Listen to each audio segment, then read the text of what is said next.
Last week, Amazon.com, Seattle based tech and e commerce giant, and its counterfeit crimes unit launched lawsuits in Seattle federal court against two social media influencers and their co conspirators, accusing the defendants of using their profiles to promote, advertise, and facilitate the sale of knockoff luxury brand products as part of a scheme with third party counterfeit sellers. I'm Jamie Linsenberg of Weintraub Tobin, and will be joining my colleague Scott Hervey to talk about this case on today's episode of The Briefing.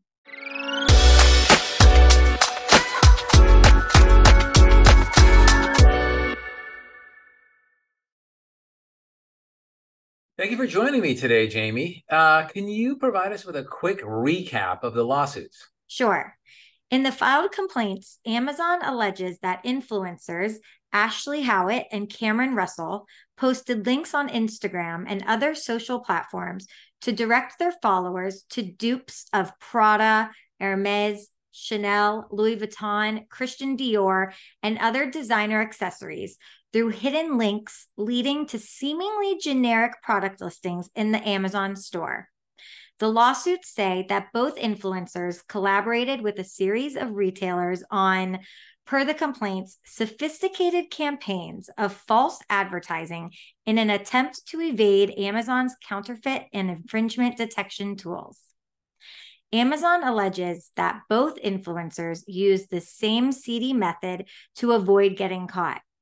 Through social media posts, the influencers make it very clear that they are promoting fake versions of the luxury brand items, but then direct their followers to product listing pages in the seller's Amazon stores, where the items appear generic with blurred logos or pixelated images.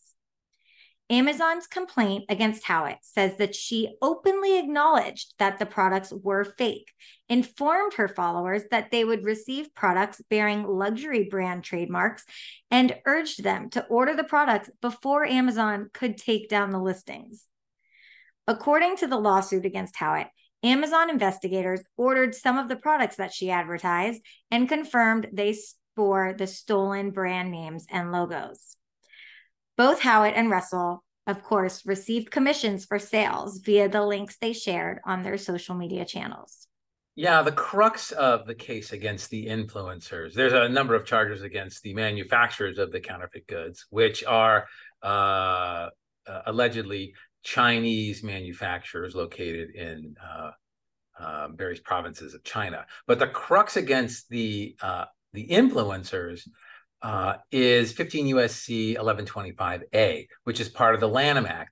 And that statute prohibits the use in commerce of any mark or false designation of origin, which can be a designation of the manufacturer, in connection with goods that are false or misleading and which, A, are likely to cause confusion or to cause mistake or to deceive as to the affiliation, connection, or association of such person with another person, or as to the origin, sponsorship, or approval of his or her goods, services, or commercial activities by that other person, or B, in commercial advertising or promotion, misrepresents the nature, characteristics, qualities, or geographic origin of his or her or another person's goods, services, or commercial activities. The lawsuits accuse the influencers of contributory violations of this statute. The complaint alleges that the influencer's liability stems from their knowing facilitation and assistance in the sale of counterfeit and infringing products offered by the manufacturers. But Jamie, as you said, all of the influencer social posts admitted and acknowledged that the products were counterfeit. The influencers did not try to hold the products out as legitimate. And I'm curious about this from a legal standpoint. Yeah, Scott, I am too. Do you think that the influencers thought by admitting and acknowledging that the products were counterfeit, that would somehow eliminate any liability under their part? Is it possible that they were thinking, if we admit the goods are counterfeit, there can be no consumer confusion as to the authenticity of the goods? Jamie, I mean, we don't represent them or know them, so I'm only assuming that could have been what they were thinking. But that's not going to save them. Contributory infringement happens where you intentionally induce or encourage direct infringement. And that's exactly what the influencers did here. They contributed by funneling the buyers to the Amazon stores of the manufacturers who were making the counterfeit goods. The director of Amazon's counterfeit crimes unit said that the influencers and the sellers they worked with knew exactly what they were doing when they attempted to evade Amazon's brand protection systems to sell counterfeit products that clearly infringed on brands' intellectual property rights. Yeah, and Amazon takes counterfeiting very seriously. Since establishing its counterfeit crimes unit in the summer of 2020, Amazon's been working across the globe to take action against counterfeiting, filing joint lawsuits with brands to eliminate the sale of counterfeits, not only in Amazon's e-commerce store, but across the supply chain. In 2021, Amazon reached a settlement against a group of defendants attempting similar hidden link schemes via social media. And that same year, Amazon seized and disposed of more than 3 million counterfeit products. In 2022, Amazon filed a joint lawsuit with Cartier against an individual and 8 other businesses for a very similar scheme. Also last year, it worked with Chinese authorities to seize counterfeits, knocking off Puma and Hugo Boss. And the reason why Amazon is so active policing the sale of counterfeit goods on its platform is because of its potential liability under the Lanham Act. This goes back to the 1992 case of Hard Rock Cafe Licensing Corp versus Concession Services, which found a flea market operator contributorily liable for trademark infringement for allowing the sale of counterfeit goods at its flea market. Concession Services supplied the market and the buyers for the sale of the counterfeit goods.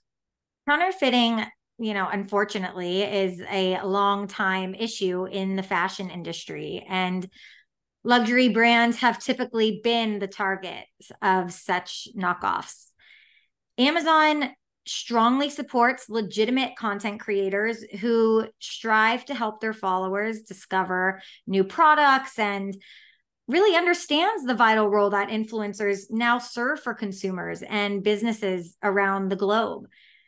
However, those who knowingly promote and sell counterfeit items are really diminishing the reputation of legitimate content creators and need to be held accountable for their actions. Yeah, I agree with you, Jamie. But here's another takeaway from this.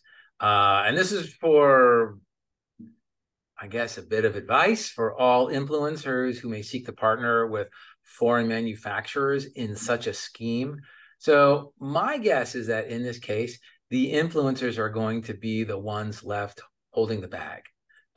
These Chinese manufacturing defendants will either be unservable, or they'll have no assets, or they'll just quickly vanish into the ether. And it will be these two individual influencers that will be the entire brunt of this lawsuit.